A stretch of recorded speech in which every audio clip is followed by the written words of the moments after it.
Electricity is the decisive factor in modern civilization. Cheap energy has been the basis of the development of the European economy for years, but the world is now facing a complete transformation of the energy trade. Some form of energy transition and diversification in Europe seems to be inevitable, although the process could be very expensive for European consumers.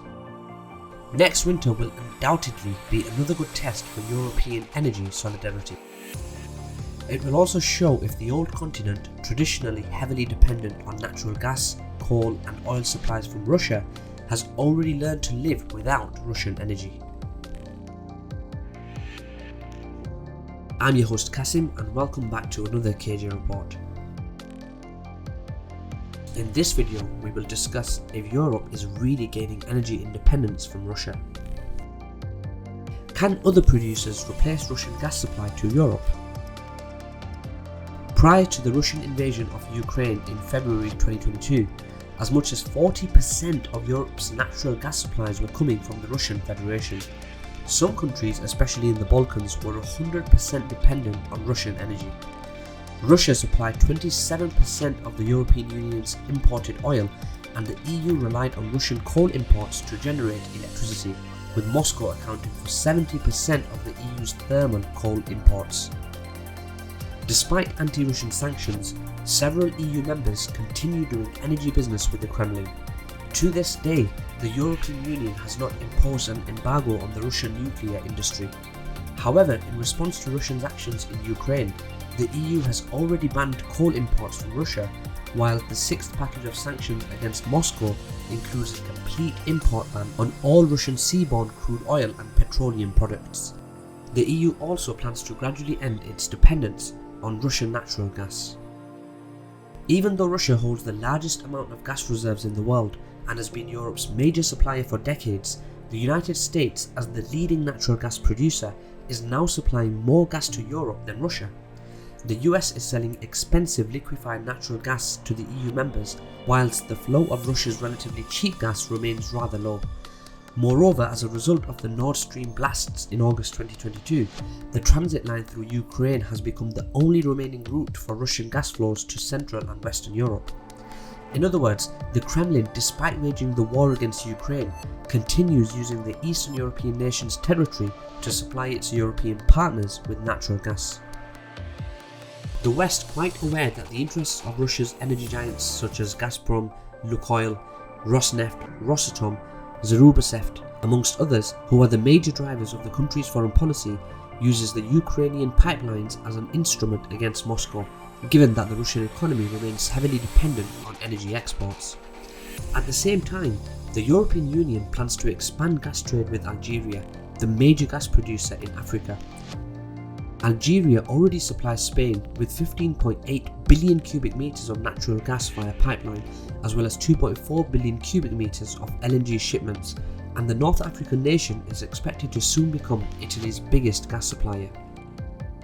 In addition, by 2027, the supply of Azerbaijani gas to the EU is expected to reach 20 billion cubic meters, whilst Brussels plans to significantly increase solar and wind power to end its reliance on Russian oil and gas. The European Union is also actively seeking to make long-term deals with other energy-rich countries such as Israel and Nigeria. But in the short term, all these measures are unlikely to help Europe to find an alternative to 155 billion cubic meters of natural gas that it purchased from Russia in 2021. That, however, does not mean that Europe will freeze to death, as some pro-Kremlin propagandists have been speculating for years. Since we live in the era of hypocrisy, the EU will almost certainly continue purchasing the de facto Russian gas and oil, if not directly from Russia, then from third-party countries such as Azerbaijan, Kazakhstan, India and China that will re-export Russian energy to Europe. EU's energy decoupling from Russia. One of the EU's major problems is that in the short term, the United States, Middle Eastern countries, Norway, Nigeria and Azerbaijan cannot produce enough gas to satisfy European energy needs. But the EU's energy decoupling from Russia is a long-term process. Europe has entered a transitional period that will undoubtedly bring many challenges. Russia, for its part, is expected to continue increasing its energy exports to Asian nations. Although it's not very probable that the Asian market can compensate losses the Russian economy is expected to suffer if the West eventually manages to completely end its dependence on the Russian energy. The European Union reportedly plans to wean itself of Russian oil, gas, coal and nuclear energy by 2030. The explosions on the Nord Stream pipelines have significantly sped up the process of Europe's gas divorce from Moscow. Some EU members have already started building LNG terminals, facilities designed to accommodate large LNG carrier ships, while some landlocked EU states plan to use the existing LNG infrastructure to ensure their energy security. Russian experts, however, argue that it might take at least 5 years for European countries to build new LNG terminals, expand the southern gas corridor that will allow the EU to increase the volume of natural gas coming from Azerbaijan, and also to build a pipeline connecting the old continent with Israel.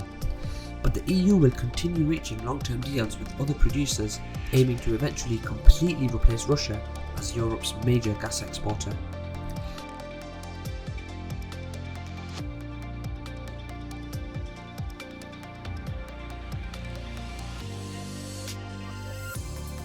At this point, the Turk Stream pipeline connecting Russia and Turkey via the Black Sea serves as the only relatively stable gas transit route linking Russia and southeastern Europe. Still, under the current geopolitical circumstances, it remains highly uncertain for how long Turk Stream will remain operational. But even if the pipeline, for whatever reason, goes out of service, Turkey will almost certainly continue receiving Russian energy.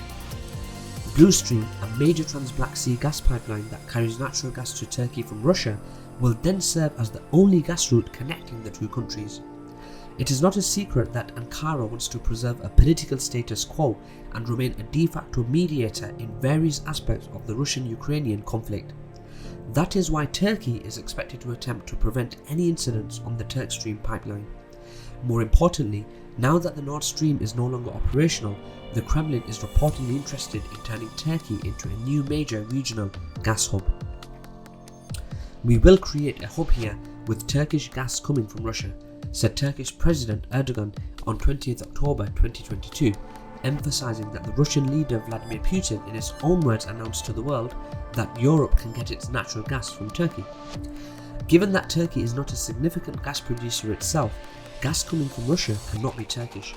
Even if Turkey becomes a gas hub, it will still be Russian natural gas that Ankara will try to re-export to the European Union.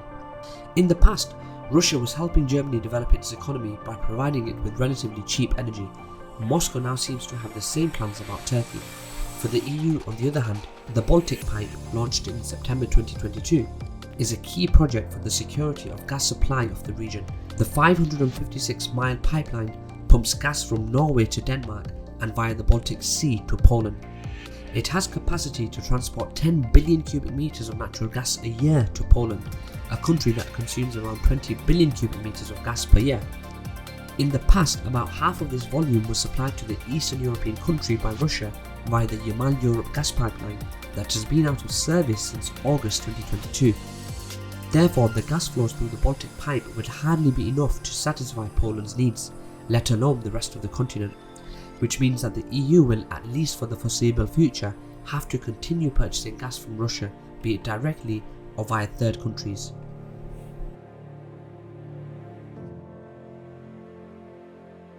Europe will survive, but at what cost?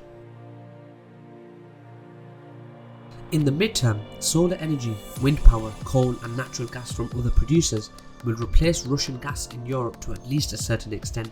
Germany, Italy, Austria and the Netherlands have all indicated that coal-fired plants could be used to compensate for a cut in Russian gas supplies.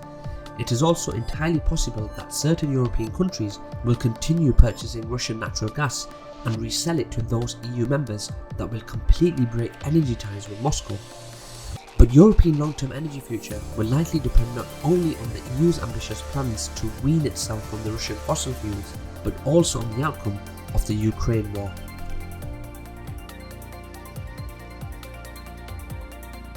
That's all for today guys, thanks for joining me for another KJ Report.